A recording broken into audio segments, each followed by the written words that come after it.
হিন্দুদের বাড়িতে মুসলমান কি কিছু খেতে পারবে? এমন প্রশ্ন অনেকের মনেই আছে। আমাদের দেশে অনেকেই হুজুগে অনেক কথা বলেন। হাদিসের ব্যাখ্যা মন গড়াভাবে করলে তার জন্য কঠিন শাস্তির বিধান আছে, এটা হয়তো তারা জানেন না। যেমন অনেকেই মনে করেন হিন্দু বা অন্যান্য বিধর্মীদের বাড়িতে খাওয়া মুসলমানের জন্য বৈধ নয়, অথচ ইসলামে এটা নিষিদ্ধ নয়, এটা পুরোপুরি জায়েজ। অন্য ধর্মাবলম্বীদের রান্না করা খাবার যেমন মাছ, তরকারি ইত্যাদি খাওয়া জায়েজ, তবে খাবারটি কোনোভাবেই হারাম হতে পারবে না। পাশাপাশি তাতে হারাম কোনো কিছু সংমিশ্রণ থাকতে পারবে না। তাদের কোনো উপাস্যের জন্ম উৎসর্গকৃত হতে পারবে না। বুখারী হাদিস থেকে আমরা জানি রাসূলুল্লাহ সাল্লাল্লাহু আলাইহি ওয়াসাল্লাম অমুসলিমদের দাওয়াত গ্রহণ করেছিলেন, তাদের রান্নাকৃত খাবার খেয়েছিলেন, তাদের দেওয়া উপহারও গ্রহণ করেছিলেন। আবু হুমায়দ আল সাইদি রাদিয়াল্লাহু তাআলা আনহু বলেন, আমি নবী সাল্লাল্লাহু আলাইহি ওয়াসাল্লামের সঙ্গে তাবুক যুদ্ধ করেছি। আয়লার বাদশাহ নবী সাল্লাল্লাহু আলাইহি ওয়াসাল্লামকে সাদা রঙের একটি খচ্চর এবং একটি চাদর উপহার দিয়েছিলেন। মুসলিম হাদিসে বর্ণিত আছে, আল আব্বাস বিন আব্দুল মুত্তালিব হুনাইনের দিন সম্পর্কে বলেন, রসুল সাল্লাল্লাহু আলাইহি ওয়াসাল্লাম সাদা রঙের একটি খচ্চরের উপর ছিলেন, যে খচ্চরটি ফারওয়া বিন নুফাসা আল জুজামি তাকে উপহার দিয়েছিলেন। আলী ইবনে আবু তালেব রাদিয়াল্লাহু তাআলা আনহু থেকে বর্ণিত আছে, নবী সাল্লাল্লাহু আলাইহি ওয়াসাল্লামকে দুমাত নামে একটি স্থানের রাজা উকাইদির একটি রেশমি কাপড় উপহার দিয়েছিলেন।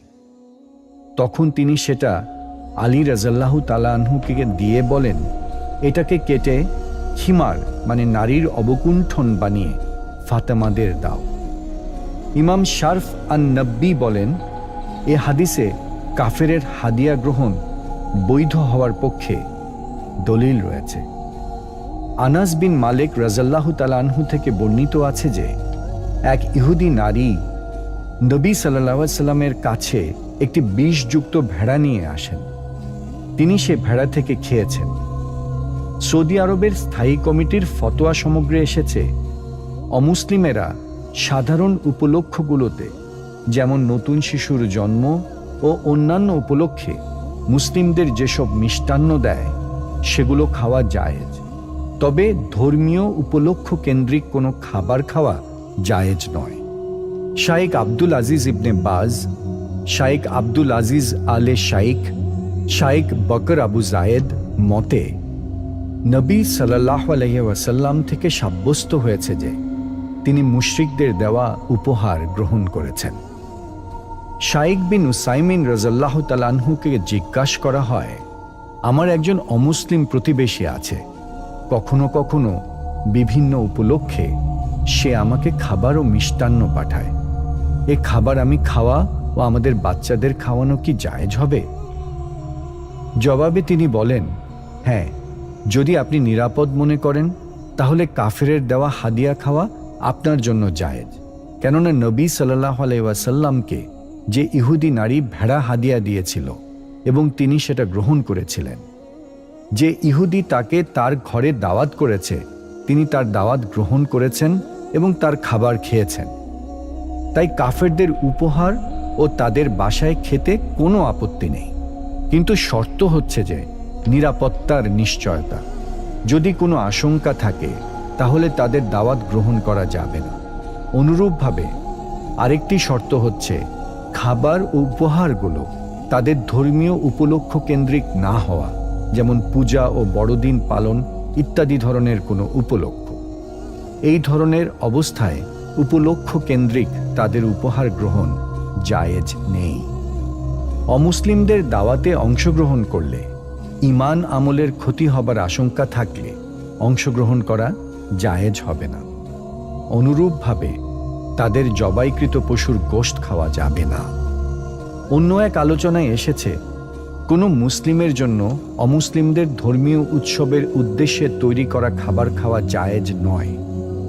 এমনকি তাদের ধর্মীয় উৎসবের উদ্দেশ্যে তাদের থেকে হাদিয়া গ্রহণ করাও জায়েজ নয়, কেননা এর মাধ্যমে তাদেরকে সম্মান করা হয়, তাদের শিরকি কাজে সহযোগিতা করা হয়, যা পবিত্র কোরআনের সূরা আল মায়েদার 2 নম্বর আয়াতে নিষিদ্ধ করা হয়েছে। তাছাড়া এর মাধ্যমে তাদের সাথে বন্ধুত্বের বিষয়টি প্রমাণিত হয়। পবিত্র কোরআনের সূরা আন নিসার 144 নম্বর আয়াতে আল্লাহ তাআলা ইরশাদ করেন, হে মুমিনগণ ছাড়া কাফেরদেরকে বন্ধুরূপে গ্রহণ করো না। তোমরা কি নিজেদের উপর আল্লাহর প্রকাশ্য অভিযোগ কায়েম করতে চাও? পবিত্র কোরআনের সূরা আল মুমতাহিনার 1 নম্বর আয়াতে আল্লাহ তাআলা আরও বলেন, হে ঈমানদারগণ, তোমরা আমার শত্রু ও তোমাদের শত্রুকে বন্ধুরূপে গ্রহণ করো না। তোমরা কি তাদের প্রতি বন্ধুত্বের বার্তা প্রেরণ করছো, অথচ তারা তোমাদের কাছে যে সত্য এসেছে তা প্রত্যাখ্যান করেছে, রাসূলকে এবং তোমাদেরকে বহিষ্কার করেছে। সুতরাং কোনো মুসলিমের জন্য অমুসলিমদের ধর্মীয় উৎসবের উদ্দেশ্যে তৈরি করা খাবার খাওয়া জায়েজ নয়। মহান আল্লাহ সুবহানাহু ওয়া তাআলা আমাদেরকে সকল সময় আল্লাহর বিধিবিধান মেনে, রসুলের পরামর্শ মেনে চলার তৌফিক দান করুন। আমিন।